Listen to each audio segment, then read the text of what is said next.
And Ms. de la Ronde, was there anything else that you experienced that you would consider to be a threat to health or safety? The Sunday after the vehicles came in and occupied so close to where I live, the relentless noise was just so unbearable, and I was so exhausted from it. And I called and begged a friend, "Can you just please, I know you have to walk in and get me out. Can you? Excuse me, can you just please come and get me out?" And she did, and 2 days later, we both had COVID. So there were so many people on the street rushing toward us, saying we don't have to wear those masks. There's just people around. Did I get it from them? I don't know, But it meant that I was completely stuck. I couldn't leave my home. I couldn't ask anybody to come and help. I couldn't go and stay with somebody else. I couldn't do anything. I had to be there to isolate for at least those 10 days. So once again, there was no place to go, no place to hide. It just went on and on. Now, I want to speak a little bit about the impacts that living through the protests of January and February had on both of you. Ms. de la Ronde, can you describe for the Commissioner what was the impact, if any, on your physical well-being? The impact on my physical well-being is quite extensive.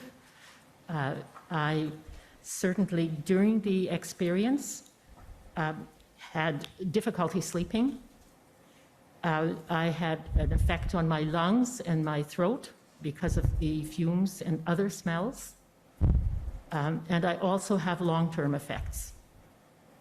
Can you describe those for us? The long-term effects are loss of hearing, loss of balance, some vertigo, triggered by the sound of any horn now, triggered by certain music, as the music was very loud, and a physical trigger when I get a smell of gas. Both my throat and lungs start to feel infected.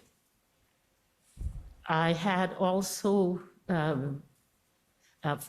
a phantom horn blowing as an experience for a number of weeks after. And to what do you attribute these physical impacts that you experienced? Certainly, I attribute it to the very, very loud and constant noise from the horns, from the music, from the idling trucks.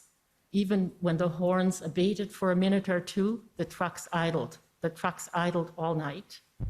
And so it just was an assault on my hearing. And I can certainly tell now that there is a diminished function. I was able before to listen to media, for example, at a normal level of, say, 4. Now I have to turn it to 6. So would you say that you felt unsafe walking the streets?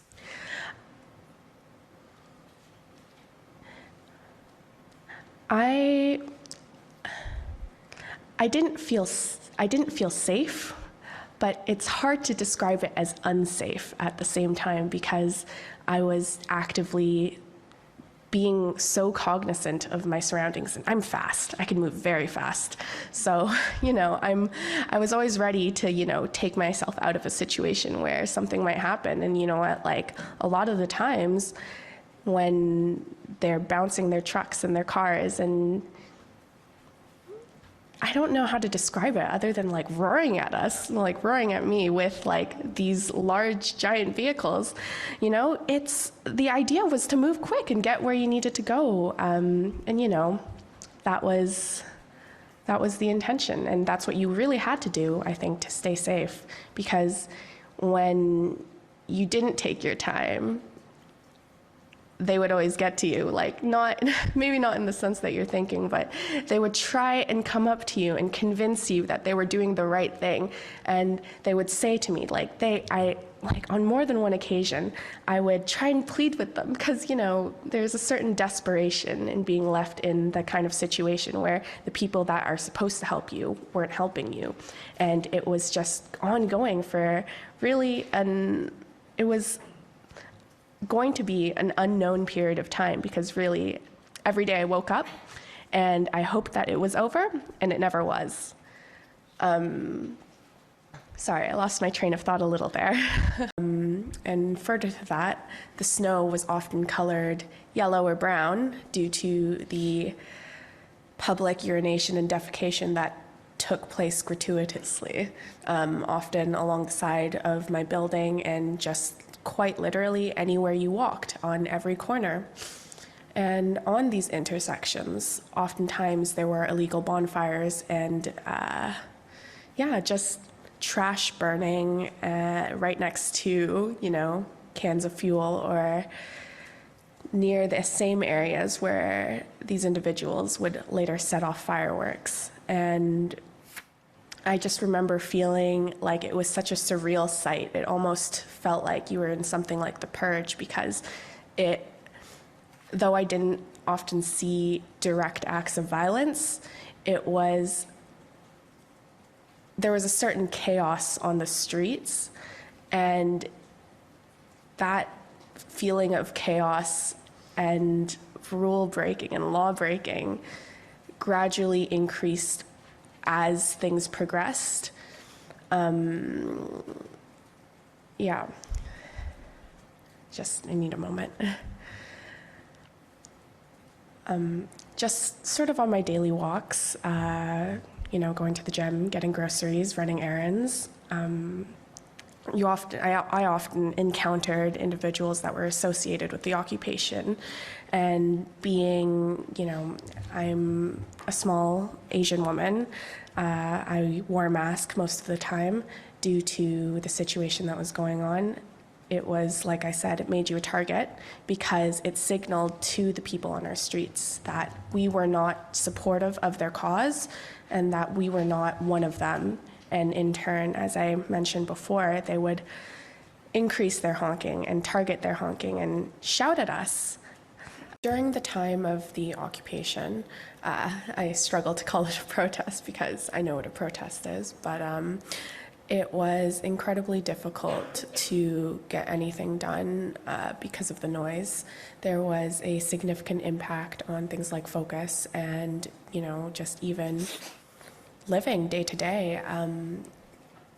Sleep deprivation was one of the first things that affected me personally, and it also affected the animals that I live with as well. They seemed quite distressed. But for me personally, it was almost impossible to get a good night's sleep or a full night's sleep, if any. And if anything, it would be low quality and often interrupted by a sudden loud horn. And it was just day to day living within my own home, living in fear of the sound and the intrusion, really, that they posed just being outside on our streets. Further to that, it was unpleasant, to say the least, to exit my home, but it was something I did anyways, as I didn't feel like the whole situation was wrong, and I felt almost a little bit of a defiance, wanting to go outside and continue to live my life as best I could. And when I did, oftentimes I was harassed for wearing a mask, or I was told to smile more under my mask, or, just these kinds of comments that wouldn't have otherwise occurred and on a quiet, normal walk day by day.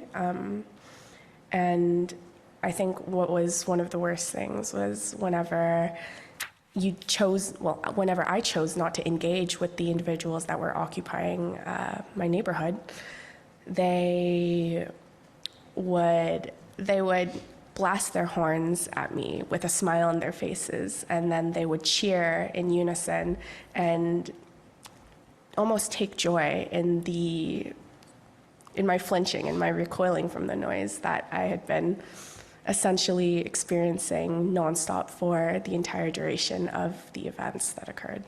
And because of this closeness I heard a lot of their stories, and more so, I heard a lot of their frustrations.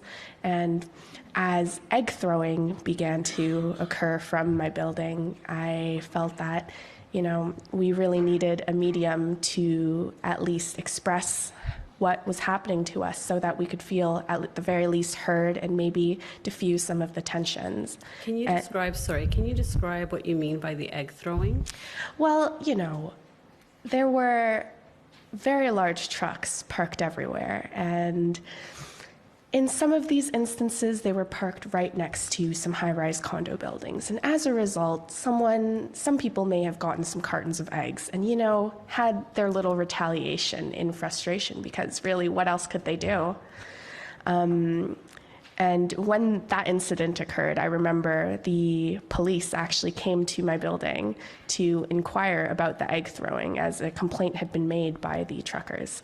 And I remember that I felt it as an affront, and that a lot of my neighbors felt it as an affront as well when they were investigating something like this in the light of everything that was happening to us and what they were really ignoring in a lot of their statements and releases to the public.